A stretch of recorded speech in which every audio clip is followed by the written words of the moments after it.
নমস্কার, আমি তরুণ ঘোষ। আমেরিকা বরাবরই এমন একটা নিজেদের সুবিধার্থে কাজ করতে যায়, গিয়ে নিজেরাই গাড্ডায় পড়ে যায়। ইরাকে ধ্বংসাত্মক অস্ত্র পাওয়া যাচ্ছে, ইরাক আক্রমণ করলো, আক্রমণ করতে আইএস জন্ম নিল। যতদিন সাদ্দাম বেঁচে ছিল ততদিন কিন্তু এইগুলো হয়নি।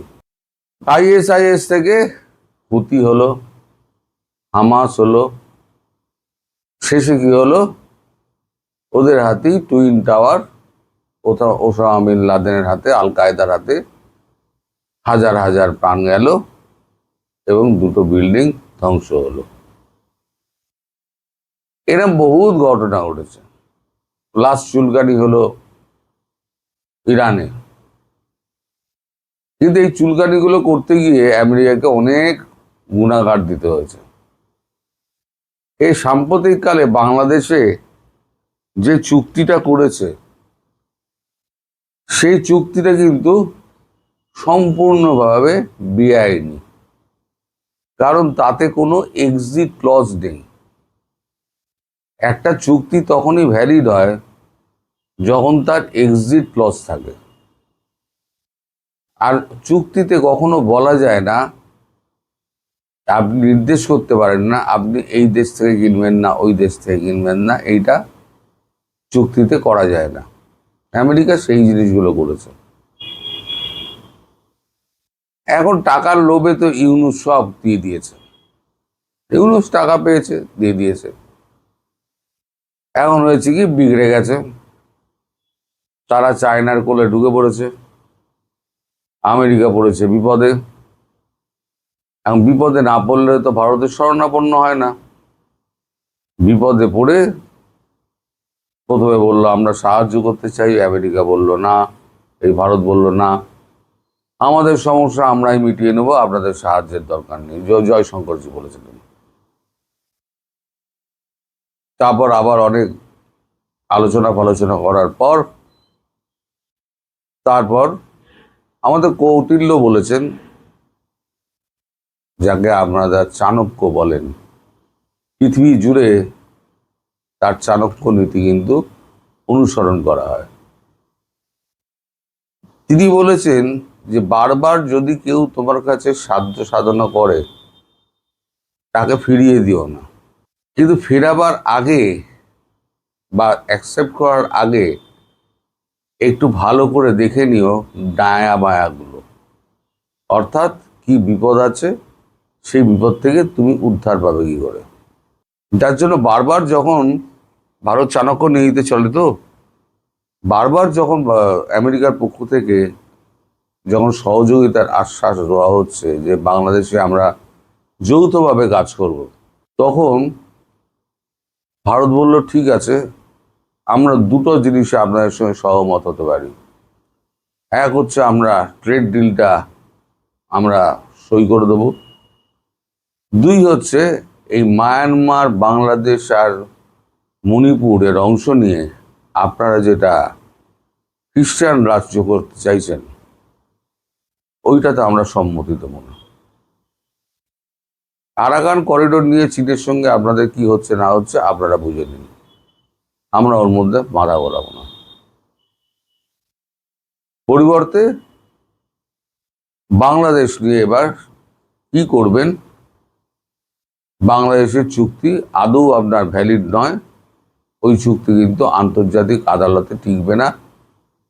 আপনার ট্যারিফ যেমন আপনার সুপ্রিম কোর্ট যেমন বাতিল করে দিয়েছে, এই চুক্তিও যদি চ্যালেঞ্জ করে তাহলে এই চুক্তিও বাতিল হয়ে যাবে।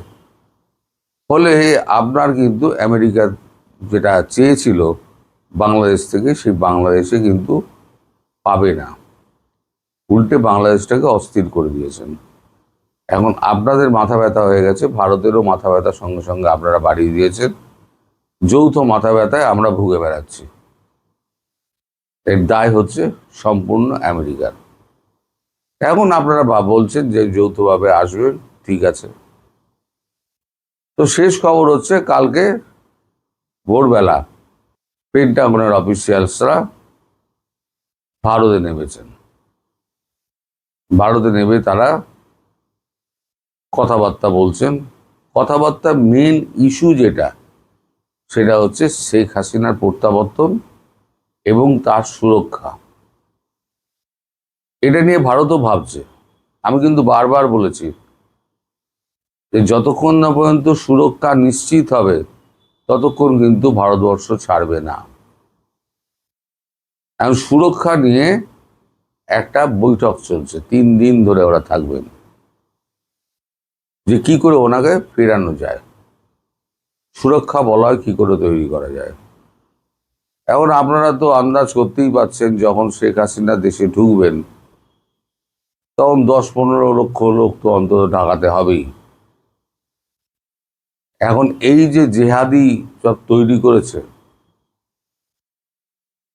আনসারুল্লাহ বাংলার যাকে ছেড়ে দিয়েছে সব কটা বেরিয়ে গেছে, তার মধ্যে আইএসআই ঢুকে গেছে। আইএসআই ঢুকেছিল প্রথমে, আমেরিকায় সাহায্য করেছিল, আর তুর্কি পেছন দিক দিয়ে কলকাঠি নাড়িয়েছিল। তো যাই হোক, এখন আমেরিকার লাইনটা কাটছে, কেটে এখন আইএসআই কিন্তু যেগুলো ঢুকে গেছে, যারা ওই শিবির টিবির তৈরি করেছে এবং অস্ত্র বানানো শিখিয়েছে, গ্রেনেড ছোড়া শিখিয়েছে, তারপর রাইফেল চালানো শিখিয়েছে, শার্প শুটিং শিখিয়েছে, এবং আইইডি কি করে বানাতে হয়, মানব বোমা কি করে তৈরি করতে হয় তাও শিখিয়েছে। এখন ধরে নিন চিন্তার ব্যাপার যেটা, 10 লাখ লোক হলো। আপনাদের আওয়ামী লীগের মধ্যেই ও গুপ্ত অনেক আছে, যারা আওয়ামী লীগ বলে ঘুরে বেড়ায়, তাদের কিছু ওই ক্যাম্পে রয়েছে।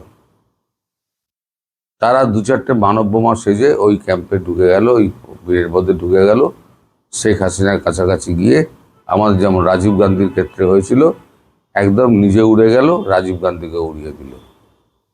এটা হচ্ছে সহজতম পথ।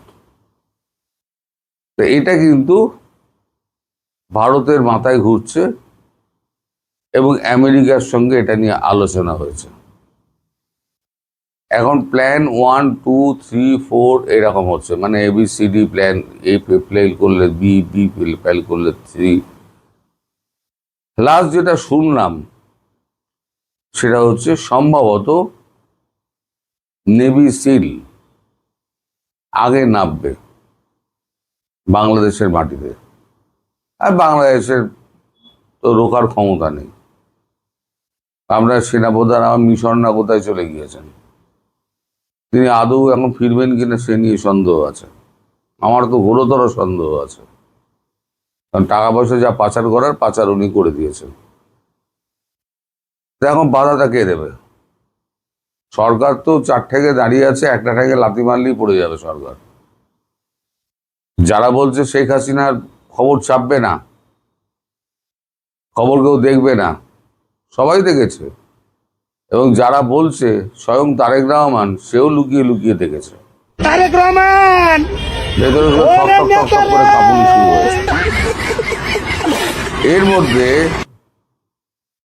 ক্যামোফ্লেজিং করছেন তো শেখ হাসিনা, ঝপ করে ঢুকে পড়লেন, ডেট ঘোষণা করে 3 দিন 4 দিন আগে ডেট ঘোষণা করলেন। তৈরি হওয়ার আগে আওয়ামী লীগ পুরো দেশ দখল করে নেবে। যদি 2 দিন আগে জানান, দেশ দখল করে নেবে। আর এদের মধ্যে সব নিজেদের মধ্যে মারপিট করে, এই জামাত, এনসিপি, তারপরে ওই জামাতের যে একটা শিবির রয়েছে, শিবির, হ্যাঁ, এদের সব নিজেদের মধ্যেই তো মারপিট লেগে গেছে। এখন তো সেই একাত্মবোধটা নেই যেটা নিয়ে ওরা লড়াই করছিল। ফলে সম্মিলিতভাবে রোখার যে চেষ্টা, সেই রোখার চেষ্টা কিন্তু হবে না।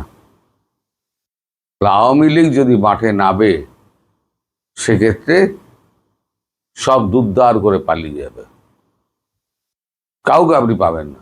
অর্ধেক দেশ ছাড়বে, আর অর্ধেক সমুদ্রে ঝাঁপ দেবে, আর কিছু আইসিইউতে ভর্তি হবে। এই তো হবে, যেটা আপনারাও আন্দাজ করতে পারছেন।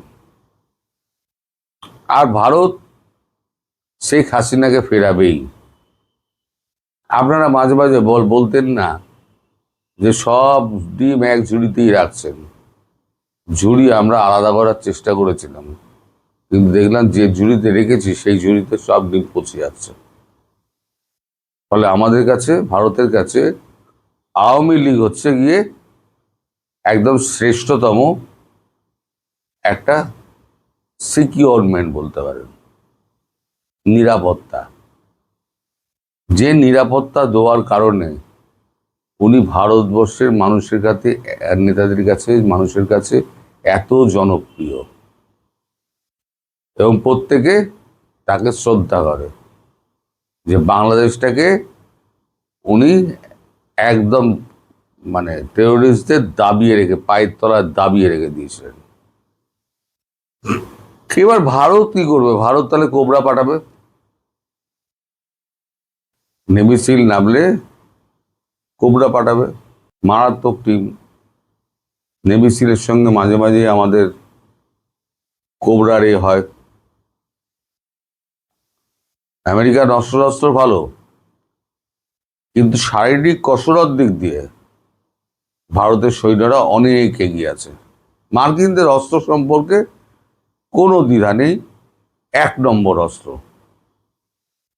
কিন্তু শারীরিক কসরত, সেটা কিন্তু যুদ্ধক্ষেত্রে একটা বড় কাজে লাগে। সেটা মার্কিনরাও স্বীকার করে, যেটা ওরা পারে না। ওরা অস্ত্রের উপরে ডিপেন্ড করে। তো যাই হোক, সামনে একটা বড় সময় আসছে, ভোল পাল্টানোর একটা বড় সময় আসছে। এই যে 3 দিনের সফর যেটা হচ্ছে, আপনারা বলেন কাগজে বেরোয় না কেন? কাগজে তো বেরিয়েছে, টাইমস অফ ইন্ডিয়া তো বেরিয়েছে। আমি তো কাটিং দেখিয়ে দিলাম, টাইমস অফ ইন্ডিয়া বেরিয়েছে। তো আপনারা যদি খবর না রাখেন তাহলে পরে আমি কি করতে পারি? খবর তো আপনাদের রাখতে হবে। আমি তো আর আপনার চোখে আঙুল দিয়ে, আমি বড় জোর ভিডিও তো আপনাকে দেখিয়ে দিতে পারি। আমি তো আর আপনার বাড়ি বাড়ি গিয়ে খবরের কাগজ আর টাইমস অফ ইন্ডিয়া পড়াতে পারবো না। সুতরাং বেরোয় না এমন কিছু নেই, আপনাকে খুঁজে নিতে হবে। আমরা খুঁজে নিই, খুঁজে নিয়ে খবরটি আমরা করি। ফলে অন্য কাগজেও দেখলাম না দাদা, আপনি এই খবর পান কি করে? এই সমস্ত বাজে মন্তব্যগুলো লেখার কোনো কারণ নেই।